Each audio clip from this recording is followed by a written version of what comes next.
President, Iran's foreign ministry says you're not telling the truth when it comes to productive conversations to end the war. Well, they're going to have to get themselves better public relations people. We have had very, very strong talks. We'll see where they lead. We have major points of agreement. I would say almost all points of agreement. Perhaps that hasn't been conveyed. The communication, as you know, has been blown to pieces. They're unable to talk to each other. But we've had very strong talks. Mr. Witkoff and Mr. Kushner had them. They went, I would say, perfectly. I would say that if they carry through with that, it'll end that problem, that conflict, and I think it'll end it very, very substantially. We have very much in mind our partners in the Middle East. We've had great relationships with a lot of them, as you know. A lot of them were surprisingly hit, and I was surprised to see it, and so was everyone else, but we have, they're very much in mind in the discussions. So the discussions took place yesterday. They went into yesterday evening. They want very much to make a deal. We'd like to make a deal too. We're going to get together today by probably phone because it's very hard to find a country. It's very hard for them to get out, I guess. But we'll at some point very, very soon meet. We're doing a 5-day period. We'll see how that goes. And if it goes well, we're going to end up with settling this. Otherwise, we just keep bombing our little hearts out. Who are you speaking with in Iran? A top person. Don't forget, we've wiped out the leadership phase 1, phase 2, and largely phase 3. But we're dealing with a man who I believe is the most respected and the leader. It's a little tough. They've wiped out everybody. Is that the Supreme Leader? No, not the Supreme Leader. We don't. Well, nobody heard of the second Supreme Leader, the son. Nobody. We have not heard from the son. Every once in a while, you see a statement made, but we haven't. We don't know if he's living. But the people that seem to be running it, and they seem that based on really fact, because things they've said have taken place. Can you say who that is? I can't. Mr. President, I know you deployed. I don't want him to be killed. Okay, I don't want him to be killed. Mr. President, nobody wants to be that. Nobody wants that job right now. You know, nobody's exactly looking forward to being the head of that particular country. But perhaps we'll be able to solve that problem. Mr. President, you've deployed ICE agents to American Who are you with? Newsman, sir. You've deployed ICE. You're not doing a very good job. You deployed ICE agents. You're not doing a good job. Did you hear me? Okay, go What ahead. exactly do you want from You these believe it? I'm talks? taking CNN over Newsmax. What exactly are you looking for in these talks, Mr. President? We're looking for all of the things that we've been talking about. We want to see no nuclear bomb, no nuclear weapons, not even close to it. Low key on the missiles. We want to see peace in the Middle East. We want the nuclear dust. We're going to want that, and I think we're going to get that. We've agreed to that. Yeah, we've agreed to that. You want the enriched uranium before you can end this. And we want no enrichment, but we also want the enriched uranium. If this happens, it's a great start for Iran to build itself back, and it's everything that we want. And it's also great for Israel, and it's great for the other Middle Eastern countries, Saudi Arabia, UAE, Qatar, all of them, Kuwait and Bahrain in particular. So it's great for all of them. I don't think he's going to be a Newsmax wrong again. If these talks go well and you reach a ceasefire with Iran, do you believe Israel would abide by that agreement? I think Israel will be very happy with what we have. We just spoke to Israel a little while ago. I think they'll be very happy. This will be peace for Israel, long-term peace, guaranteed peace. If this happens, I can't guarantee it, but I think it's going to. My life is a deal. That's all I do is deals my whole life. I think this is something that's going to happen. And why wouldn't it happen? So tomorrow morning sometime, their time, we were expected to blow up their largest electric generating plants that cost over $10 billion to build. It's a very good one. There was no dearth of money. And one shot, it's gone. It collapses. Why would they want that? So they called, I didn't call, they called They want to make a deal. And we are very willing to make a deal. It's got to be a good deal. And it's got to be no more wars, no more nuclear weapons. They're not going to have nuclear weapons anymore. They're agreeing to that. Any of that stuff, there's no deal. You said you're going to get the enriched uranium. How are you going to get the enriched Well, uranium? Are you going to send it's very easy. If we have a deal with them, we're going down and we'll take it ourselves. Can I ask you, the Treasury lifted sanctions on Iranian oil that was out to sea. You criticized President Obama for giving Iran $1.7 billion. Well, I just want to have as much oil in the system as possible. But Iran is And we don't even know if Iran gets that money. Frankly, I think it's very hard for them to get it. But you have ships that are out there that are loaded up with oil. Rather than keep it there, I would rather see it go to the system. Any small amount of money that Iran gets is not going to have any difference in this war. But I want to have the system be lubricated.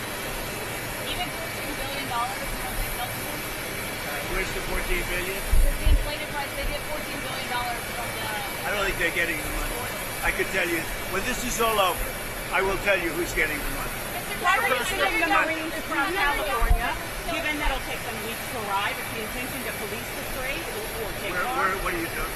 Well, it's been reported that there are Marines that left California, left San Diego, left Why are they headed there now? Well, let me ask you this. If you were in my position, and I asked you that question, do you really believe I'd give you that? It's a crazy question. Are we directly talking with Iran? How is that different from what Russia is doing in Ukraine by any Ukrainian government? Well, I think it's a lot different. And if you look at the nuclear weapons that they wanted to have, that they wanted to possess, a lot of things are different. I'm not a fan of what Russia's doing either, just so you understand. All right? But it's a lot different. You're talking about a country that has been evil for 47 years. They've been horrible. Death all over the world. Not just us. Look at the way they attacked unexpectedly all of those countries surrounding them. It was not supposed to. Nobody was even thinking about it. But they wanted to take over the Middle East and they wanted to knock out Israel permanently. If they had a nuclear weapon, they would have been able to. Are we directly talking with Iran? Look, I'm not a fan of the guy. If you look at, and you never cover this, if you look at his troops or whatever he went on, ex-troops, if you look at his troops or his statements, he was all for everything. All of a sudden, he wasn't. He was a man that I met at Dover. He came and his wife was killed. He remarried fairly quickly. His wife was killed, and I felt badly for him. He ran for Congress, he lost. He ran for Congress again and he lost. I said, you know, he's a guy, nice guy, seemed like a very nice guy. I met him, he was pretty heartbroken, pretty. But I said, you know, it's a shame. He ran for Congress twice. Call him up, give him a job in the White House. Smart. He gave him a job in the White House, and this is what he does to me, you know? Being a nice guy doesn't pay off too much. Think of it. He loses twice in Congress. Ran not very good campaigns. Should have won. But he loses twice. How do I get him? I have my people call him, because I didn't deal with him for the most part. I saw him a couple of times, but I never dealt with him at all. I had no idea his ideology was left or right, whatever it is. I can say this. He said very strongly that Iran is not a threat. Iran's been a threat for 47 years, and there's not a country in the world that doesn't agree with me on that. So I take this guy, Joe Kent, who lost twice for Congress, pretty badly and tough, and it was devastated, and I know that he lost his wife.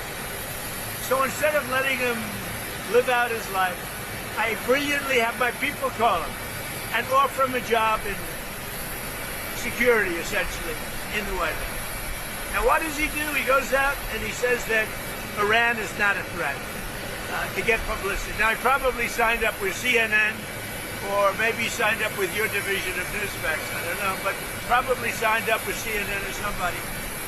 But if you look at his tweets, X's or truths, whatever he uses, I don't know because I don't follow him. What he said, 100% he agrees with me. All of a sudden he leaves. I never knew he had a problem. Now, I hear they're looking at him for leaking. That's possible.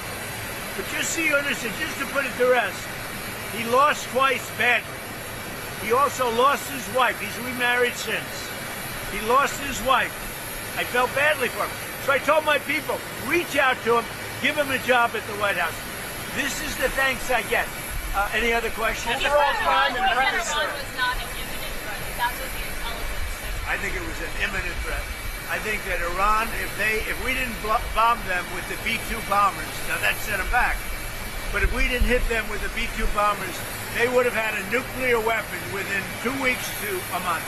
And if they had a nuclear weapon, they would have used it as soon as they got it. Are we directly talking to Iran? Nuclear sites last summer with your strikes, then how can you argue it's an imminent threat now? Oh, we hit them so hard, we obliterated them. But that doesn't mean with the right equipment, you can't dig down and go get it. We don't want that. We won't have that. But we obliterated that site. They still haven't been able to get it. That was a complete success. But if it wasn't, they would have had, if we didn't hit them, if we didn't use the B-2 bombers, which are unbelievable, we just ordered 22 more of them, modern version, by the way, super modern version. If we didn't hit them with the B-2 bombers, they would have had, within 2 weeks of that attack, that's why we hit them, because we knew they would have had a nuclear weapon. They would have used it on Israel and the entire Middle East. Overall crime in Memphis is down 43% since you began this task force. Is this a template you think is Well, working? what I'm doing today, really, this was supposed to be, this was a little bit before, set up a couple of weeks ago. This was before we had this situation with Iran take place last night. And by the way, they're just not communicating. When they say, I'm sure they don't mean that. When somebody says, oh, I didn't know we were talking last night, and I'm sure they have a lack of communication, which is appropriate considering we blew up, in addition to their Navy, Air Force, every division, their radar. We also blew up all of their anti-aircraft and communications. So they have no telecommunications. So there is a lack of, I would imagine, a lack of coordination. If you're worried about the miscommunication. Well, we think all we can do is think, look, we have numerous leader groups. They've all been killed. Very dangerous position. Khomeini was killed. Khomeini's son is unavailable. Nobody knows what happened to him. I can say they haven't seen him there either. Something is going on with him, but regardless, I don't consider him really the leader. But they do have some leaders left because we blew up group number 1, group number 2, a lot of group number 3. But we think we have people that are very representative of the country and will do a good job in representing. So you said there's many points of agreement with Iran right now. Many. What can you give us a Many, like 15 points. 15 that points. Iran has said yes to? Well, they're not going to have a nuclear weapon. That's number 1. That's number 1, 2, and 3. They will never have a nuclear weapon. They said yes to that? They've agreed to that. What about the Strait of Hormuz? Who's going to be in control of that? That'll be opened very soon if this works. How soon? And who's in control of it? Will I mean, Iran still be able to control the flow of oil? Be jointly controlled. By who? Maybe me. You want the United States to be in Me control and of the Ayatollah, whoever the Ayatollah is, whoever the next Ayatollah. Look, and there'll also be a form of a very serious form of a regime change. Now, in all fairness, everybody's been killed from the regime. They're really starting off. There's automatically a regime change. But we're dealing with some people that I find to be very reasonable, very solid. The people within know who they are. They're very respected. And maybe one of them will be exactly what we're looking for. Look at Venezuela, how well that's working out. We are doing so well in Venezuela with oil and with the relationship between the president-elect and us. And maybe we find somebody like that. Are you considering more options to lower the price of oil while the cost? The price of oil will drop like a rock as soon as the deal is done. I guess it already is today.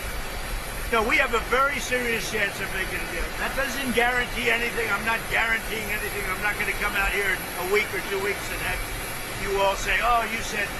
I didn't say anything. All I'm saying is we are in the throes of a real possibility of making a deal. And I think if I were a betting man, I'd bet for it. But again, I'm not guaranteeing anything. They want to make a deal very badly.